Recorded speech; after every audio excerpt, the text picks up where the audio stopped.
ओम नमो भगवती वासुदेवाय। आज हम श्री गर्ग संहिता के अश्वमेध खंड का 30वां अध्याय सुनेंगे। इसमें हम सुनेंगे उद्धवकेश और अनिरुद्ध का तथा नद और गद का घोर युद्ध, उद्धवकेश और नद का वध। तो ये शुरू करते हैं। श्री गर्ग जी कहते हैं, महाराज, जब उद्धवकेश मूर्छा से उठकर दूसरे रथ पर आरूढ़ हो ज्यों ही अनिरुद्ध के सामने संग्राम के लिए आया, त्यों ही उन्होंने अपने तीखे नाराजों से उसके रथ के टुकड़े टुकड़े कर डाले। नरेश्वर रथ को टूटा देख उसने पुनः दूसरे रथ का आश्रय लिया, परंतु प्रद्युम्न कुमार ने रणभूमि में तत्काल ही बाण मारकर उसके उस रथ को भी खंडित कर दिया। इस प्रकार संग्राम में उद्धवकेश के 9 रथ अनिरुद्ध ने तोड़ दिए। तब उस दैत्य ने कुपित होकर रण क्षेत्र में अनिरुद्ध पर तीव्र गति से शक्ति का प्रहार किया। उस शक्ति को अपने ऊपर आती देख वीर अनिरुद्ध ने अनेक नाराजों से उसके 10 टुकड़े कर डाले। तब युद्ध स्थल में स्वर्ण में रथ पर आरूढ़ हो उद्धवकेश अनिरुद्ध का सामना करने के लिए बड़े वेग से आया। आते ही हतोत्साह से भरकर उसने अनिरुद्ध को 5 बाणों से घायल कर दिया। उन बाणों के आघात से अनिरुद्ध को बड़ी वेदना हुई। तब कुपित हुए अनिरुद्ध ने धनुष उठाकर सहसा हाथ की फुर्ती दिखाते हुए उद्धवकेश की छाती में विचित्र पांख वाले 10 बाण मारे। उन अत्यंत दारुण बाणों ने उसका रक्त पी लिया और पीकर उसी पृथ्वी पर गिर पड़े, जैसे झूठी गवाही देने वालों के पूर्वज नरक में गिरते हैं। तदंतर पुनः कुपित हुए उद्धवकेश ने खड़ा रहे ऐसा कहते हुए 10 बाणों द्वारा अनिरुद्ध के मस्तक पर प्रहार किया। राजेंद्र, वे 10 बाणों अनिरुद्ध की पगड़ी में गड़ गए और वृक्ष की 10 शाखाओं के समान शोभा पाने लगे। नृपश्रेष्ठ, जैसे फूलों द्वारा प्रहार करने पर हाथी को कोई पीड़ा नहीं होती, उसी प्रकार युद्ध स्थल में उन बाणों के आघात से रुक्मावती कुमार अनिरुद्ध को व्यथा नहीं हुई।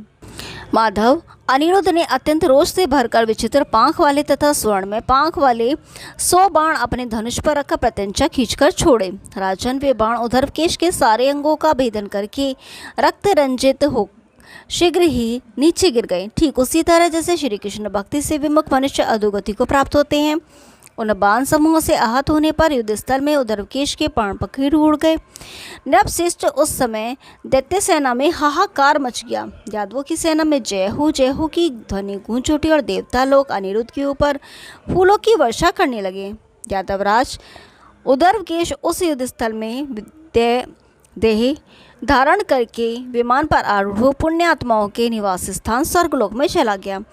भाई को मारा देख नद शोक से भर गया। हाथी पर बैठे हुए उस दैत्य ने गजराज पर विराजमान गद को लक्ष्य करके अनेक बाण छोड़े। उन बाणों को अपने ऊपर आया देख महान धनुर्धर गद ने अनिरुद्ध के देखते देखते एक ही बाण से उन सबको काट दिया।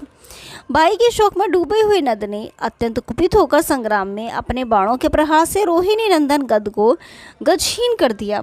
उनके हाथी को मार गिराया। सैकड़ों बाणों के आघात से उस हाथी के अंग अंग विदीर्ण हो गए थे, इसलिए वह पंच तत्व को प्राप्त हुआ और गद उसके साथी भूमि पर गिर पड़े। वह अद्भुत सी घटना घटित हुई। तब गद क्रोध से जल उठे और रणभूमि में गदा लेकर शत्रु को मारने के लिए उसी तरह आगे बढ़े जैसे वन में एक सिंह दूसरे सिंह पर आक्रमण करता है।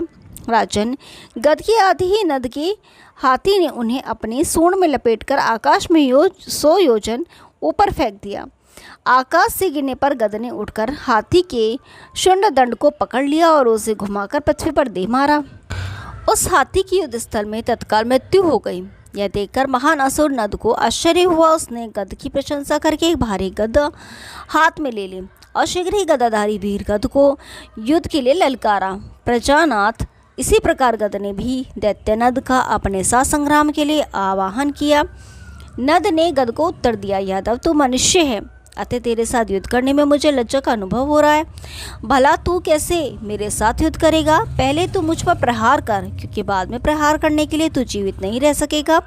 यह सुनकर गद ने उससे उसी प्रकार बात की जैसे देवराज इंद्र ने वृत्रासुर से वार्तालाप किया था। गद बोले, दैत्य, जो मुंह से बड़ी बड़ी बातें बनाते हैं वे कुछ नहीं कर पाते। जो शूरवीर हैं वे रणभूमि में डींग नहीं हाँकते हैं, अपना पराक्रम दिखाते हैं। राजेंद्र, यह सुनकर नद कुपित हो उठा। उसने गर्जना करते हुए अपनी भारी और विशाल गदा गद की छाती पर दे मारी। गदा की चोट खाकर भी वीरवर गद युद्ध भूमि में उसी प्रकार विचलित नहीं हुए जैसे मदोन्मत्त हाथी किसी बालक द्वारा फूल के मारे जाने पर उसकी कोई परवाह नहीं करता। दानव लज्जित हो गया था। उसकी ओर देखकर वीर शिरोमणि गद ने कहा, परम तप, यदि तुम वीर हो तो मेरा भी एक प्रहार सहन कर लो। ऐसा कहकर गद ने गदा से उसके ललाट पर भारी चोट पहुंचाई। धर्मज्ञानंद ने भी कुपित होकर गद के कंधे पर गदा मारी। वे दोनों वीर गदा युद्ध में कुशल थे और इस प्रकार भारी आघात करते हुए एक दूसरे को मार डालने की इच्छा से गदा युद्ध में लगे रहे। दोनों परस्पर के आघात से खिन्न हो क्रोध से भरकर विजय के प्रयत्न में तत्पर रहे, परंतु वहाँ उनमें से कोई भी ना तो हारता था न ही उत्साहहीन होता था। भाल पर, कंधे पर, मस्तक पर, वक्षस्थल में तथा संपूर्ण अंगों में आघात लगने से वे लहूलुहान हो रक्त से भीग गए थे और दो खिले हुए पलाश वृक्षों के समान दिखाई पड़ते थे। संग्राम में गदाओं द्वारा उन दोनों का महान युद्ध चल रहा था। उनकी दोनों गदाएं आंखें चिंगारियां छोड़ती हुई परस्पर चूर चूर हो गईं। तब उन दोनों गद यादव और नद दैत्य में घोर बाहु युद्ध होने लगा। उस समय रोष से भरे हुए बलराम के छोटे भाई गद ने नद को अपने बाहों से पकड़कर उसी तरह पृथ्वी पर दे मारा जैसे सिंहराज किसी भैंस को पकड़ देता है। तब दैत्य ने गद की छाती से में मुक्के से प्रहार किया। लगे हाथ गद ने भी अपने मस्तक पर एक बंधा हुआ मुक्का जड़ दिया।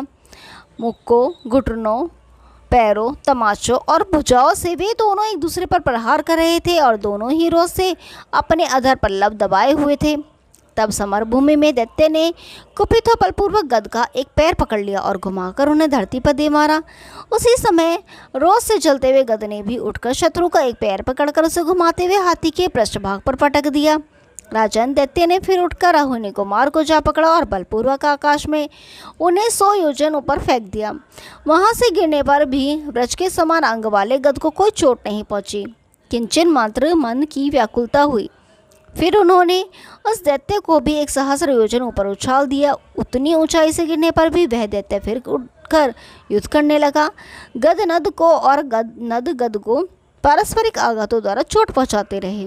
नृपेश्वर भयंकर घूसों की मार से उन दोनों में महान युद्ध छिड़ा हुआ था। दोनों में लाठा लाठी, मुक्का मुक्की, केशा केशी, नखा नखी और दाता दाती होने लगे। इस प्रकार घोर युद्ध छिड़ा हुआ था। इस तरह जूझते हुए वे दोनों योद्धा बारंबार मारामारी कर रहे थे। एक दूसरे के वध की इच्छा से दोनों आपस में इस प्रकार गुथ गए कि पैर पर पैर, छाती पर छाती, हाथ पर हाथ और मुंह पर मुंह सट गया। बलपूर्वक आक्रमण के शिकार होकर वे दोनों गिर और मूर्छित हो गए। नरेश्वर उन दोनों का ऐसा युद्ध देखकर यादव और दानव बोलने लगे, गद धन्य है, नद धन्य है। गद को गिरा देकर अनिरुद्ध शोक में डूब गए। उन्होंने जल छिड़ककर और व्यंजन डुलाकर गद को होश में लाने की चेष्टा की। राजेंद्र वे तत्काल क्षणभर में उठकर खड़े हो गए और बोल उठे, कहाँ नद है, कहाँ नद है? वह मेरे भय से युद्ध छोड़कर भाग तो नहीं गया? लोगों ने देखा वह दानव वहां मूर्छित होकर प्राण शून्य हो गया था। फिर तो यादव और देवता लोग जय जयकार करने लगे। ओम नमो भगवते वासुदेवाय। कल 31वां अध्याय सुनाएंगे। तब तक के लिए नमस्कार।